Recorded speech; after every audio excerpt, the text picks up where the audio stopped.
Erev Tov, everyone.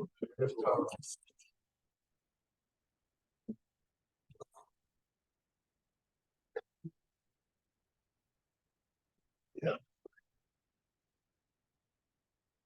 Parsha of Kitavo begins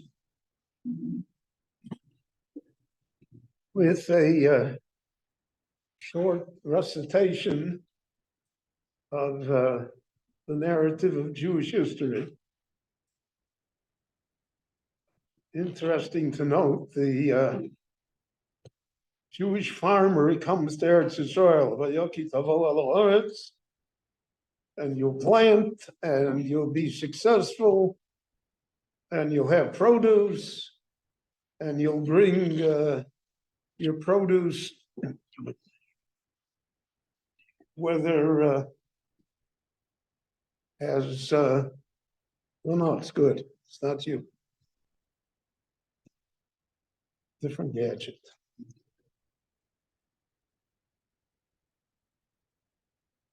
So you'll bring it as a offering to the Kohen.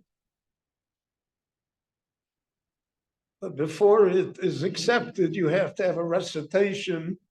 You have to say this parsha in the Torah.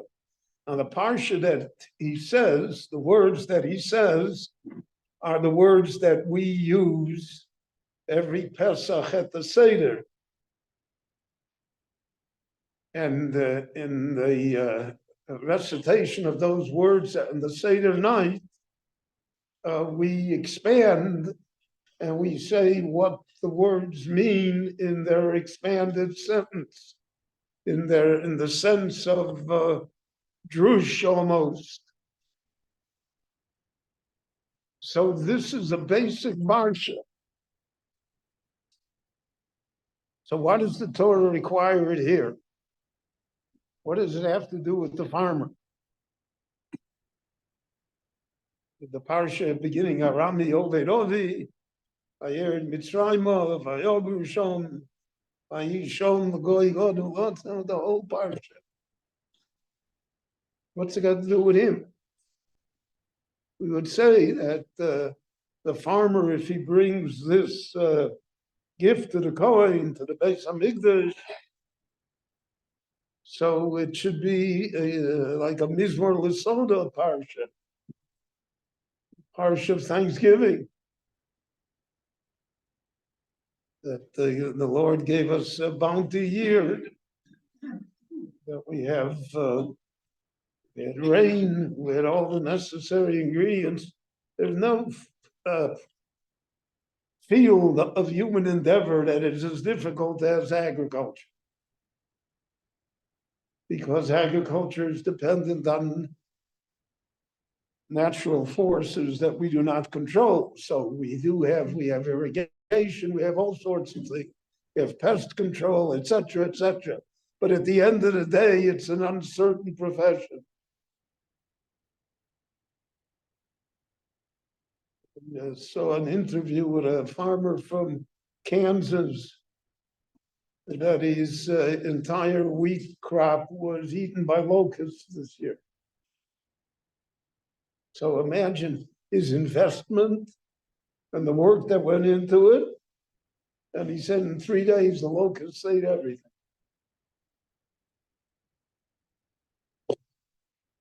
So therefore, the recitation of the farmer should be one of thanksgiving, that there were no locusts, that it rained, that somehow everything grew, and it's here.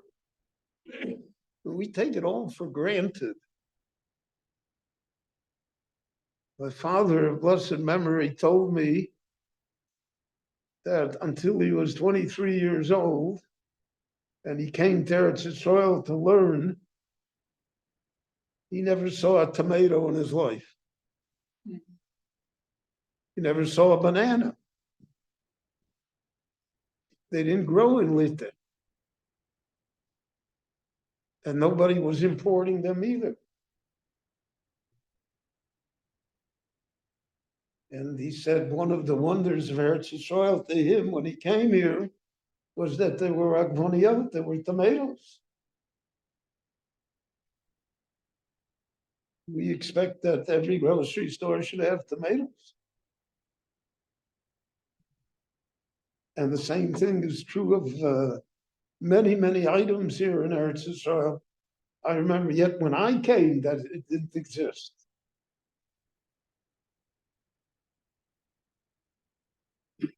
So the Meforshim delve into this, why this is the parsha that is read and not a parsha of Thanksgiving. Really, why it's a parsha of history and not a parsha of Thanksgiving. And the Bali Musar say here a very deep thought, which is very true.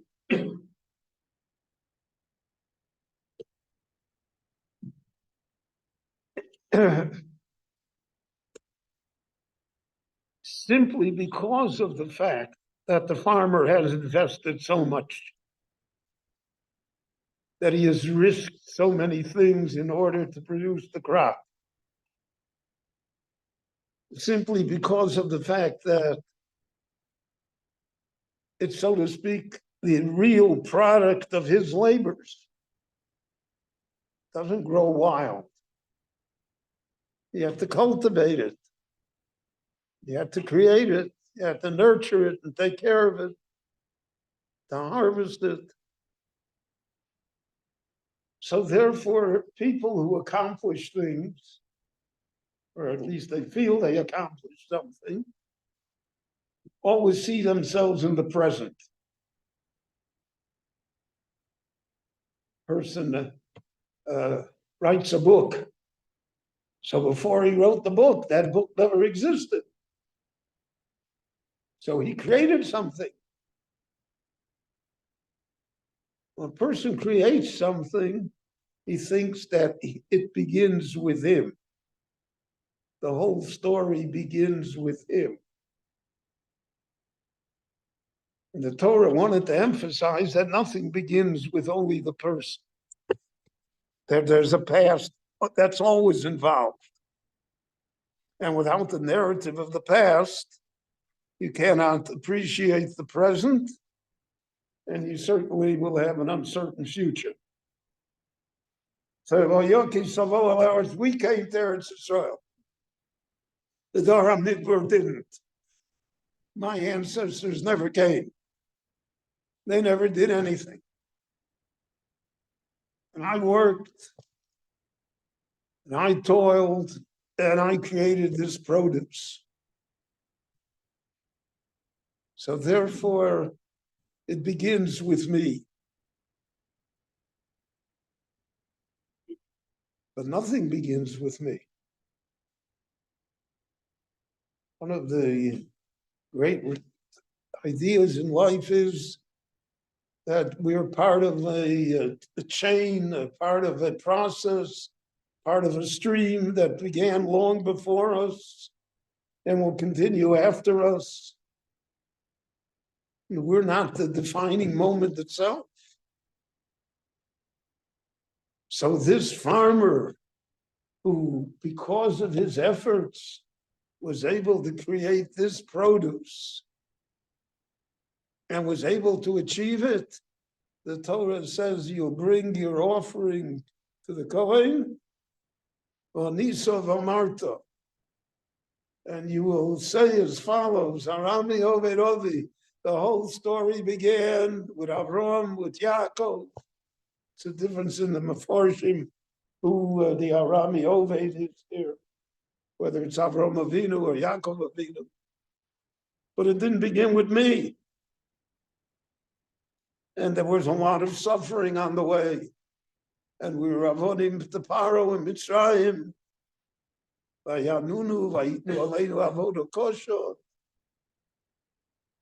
whole story. And now the Rabboni Shalom allowed me to come there to soil and produce this grain or fruit or whatever agricultural product we're talking about. So that's part of the process. And by acknowledging that there was a past, we make the present more realistic. We realize how fragile the present really is, because there was a time that didn't exist. There was a time it wasn't here. Especially in modern times and over the last century, as there have been enormous advances in every field of human endeavor. The tendency for modern man to disregard the past. There was a time, for instance, when a classical education meant liberal arts, foreign languages, Latin, Greek, philosophy. And today, that's it's a waste of time. Doesn't count. The only thing that counts is what's now, the technology of now, which may be irrelevant 10 years from now. So there's no recognition of the past. But Klal Yisrael is built on the past. It's built on the fact that there were those that came before us and those who will come after us, and that we somehow have to learn from the past and make it relevant to what we behave and what the world looks like to us. And it's a very important lesson, but it's one that is completely ignored pretty much in the modern world. And in the Jewish modern world as well.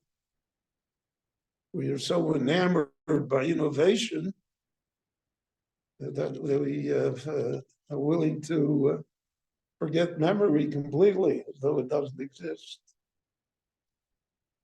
So when you come to Eretz Yisrael, it's a new beginning. After hundreds of years, the Jewish people return. After hundreds of years of being, so to speak, not productive, now they are productive.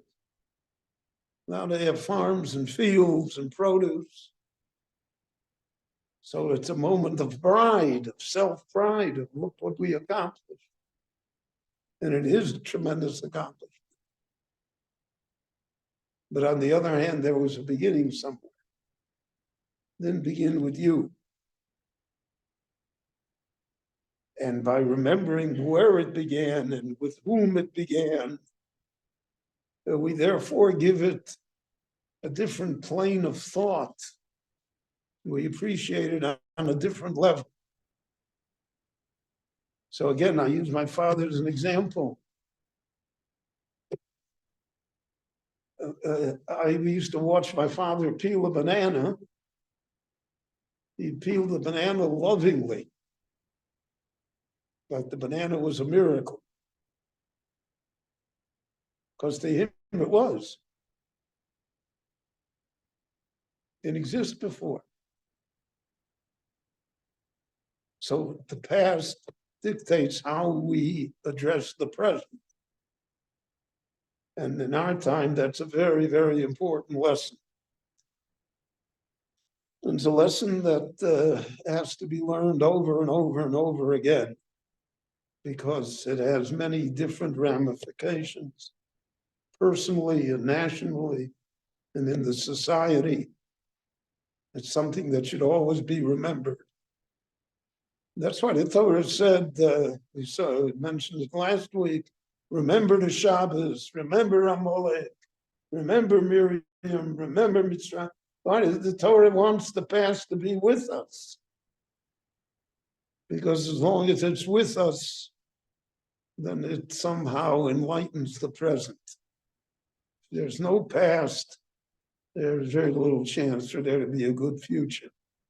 And that's part of the lesson here in the parsha of Kitavo. Rabbi Hananya ben Akash Omer, HaKadosh Baruch Hu l'zakas es Yisrael, v'fil chirba lahem Torah mitzvot shenemar, Adonai chavei shemon tzivko yavil Torah.